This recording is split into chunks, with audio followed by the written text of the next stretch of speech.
The ideology of the BJP and of the central government is anti-youth. Why? Because it denies young people the autonomy to decide who they want to marry, what religion they choose, what they eat, whom they live with, what clothes they wear, who they befriend, and how they express themselves. The Transgender Persons Bill reflects the BJP's ideology. The Constitution of India assures each individual of dignity. Dignity means that a person is secure, that he or she can take decisions about their body and their life in a manner that they deem fit. No adult human being can be denied dignity under our Constitution. The ideology of the BJP and of the central government is anti-youth. Why? Because it denies young people the autonomy to decide who they want to marry, what religion they choose, what they eat, whom they live with, what clothes they wear, who they befriend, and how they express themselves. Our Constitution says, you decide who you are. This government says, we decide who you are, and if we don't like who you are, we will imprison you. What does this bill do? This bill undoes the Nalsa and the Puttaswamy judgments, which is in itself impermissible. The legislature cannot undo what the Supreme Court has laid down as a fundamental right. The Transgender Persons Bill 2019, which was brought in after a great deal of consultation, encoded the Nalsa ruling. The 2026 bill, on the other hand, the new bill, seeks to delete the provision on self-perceived gender identity under Section 4.2 of the 2019 bill. The section notes, a person recognized as transgender under subsection 1 shall have the right to self-perceived gender identity. So if a person perceives themselves of a certain gender, then that's what they should be allowed in everyone's eyes. But it stated, however, that a person identifies as their gender must be recognized, that one does not need to undergo medical procedures to be recognized, and that trans persons have an enforceable right to a certificate of identity based on their own self-declaration. That means the fact that they're trans depends on their self-certification, not a medical certificate.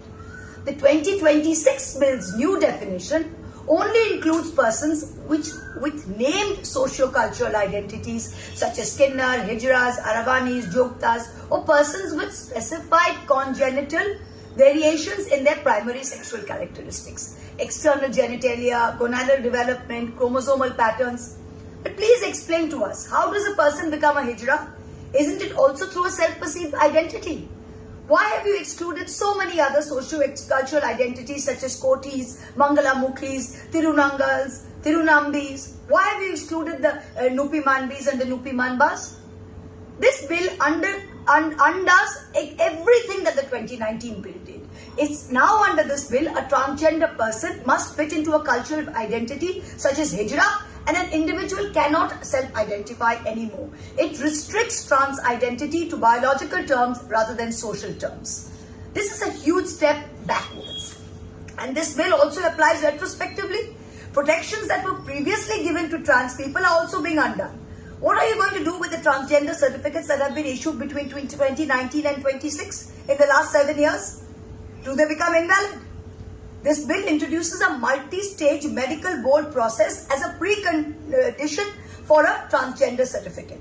It requires hospitals which perform gender-affirming surgery to report the details of the patients to state authorities. In practice, this means that all transgender people will have to undergo a hostile medical procedure.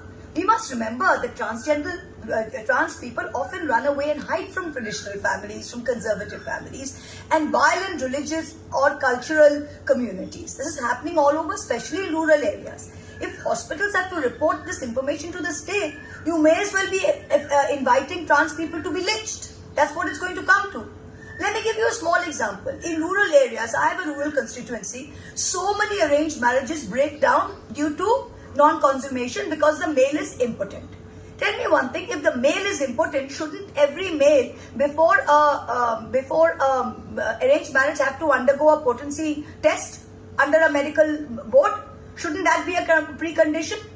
If you are imposing this on trans people who enjoy the same constitutional rights, why are you not imposing that as a precondition for marriage to take place between heterosexual couples? How can you do this under law? We have equality before law.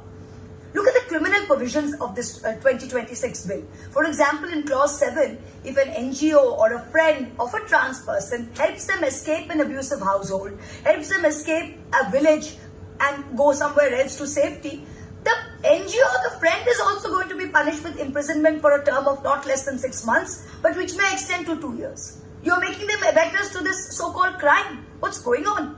Look at subclause E of section 18 of the 2026 bill. What does it say? It says that if someone kidnaps an adult person, this isn't a grammatical error. This just shows the mindset of the BJP. How can an adult person be kidnapped? Is it possible? Can an adult person be kidnapped? This basically means that merely cross-dressing is going to fall anything that is outwardly presenting a transgender identity. So any man who decides to wear a skirt or cross-dresses is going to be imprisoned, and people who help them are going to be imprisoned.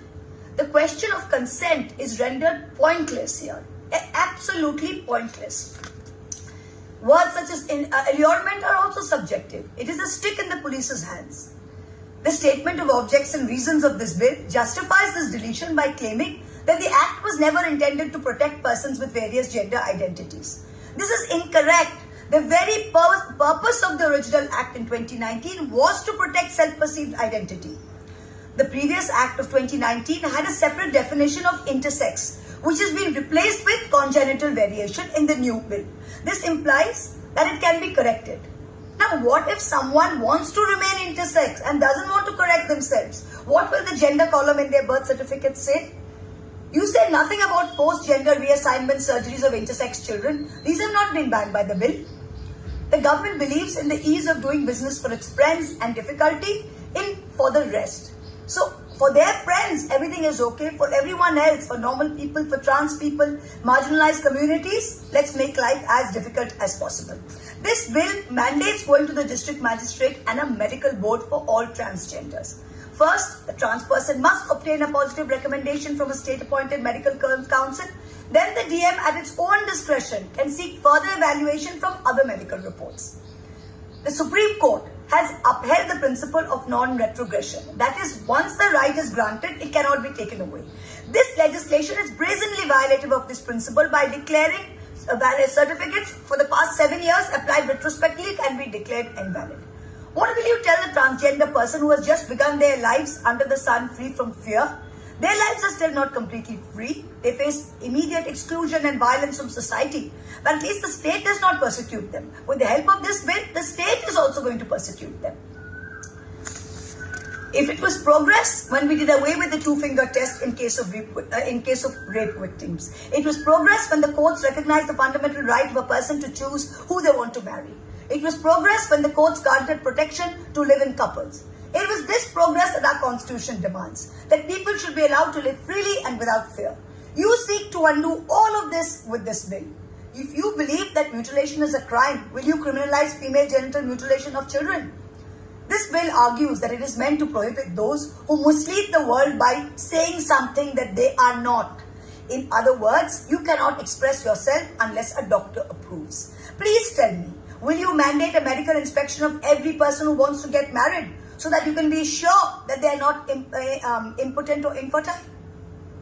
Please do not bring this bill in. It is against the dignity of all trans people living in India and by default against the dignity of every human being, of every citizen living in Indian land.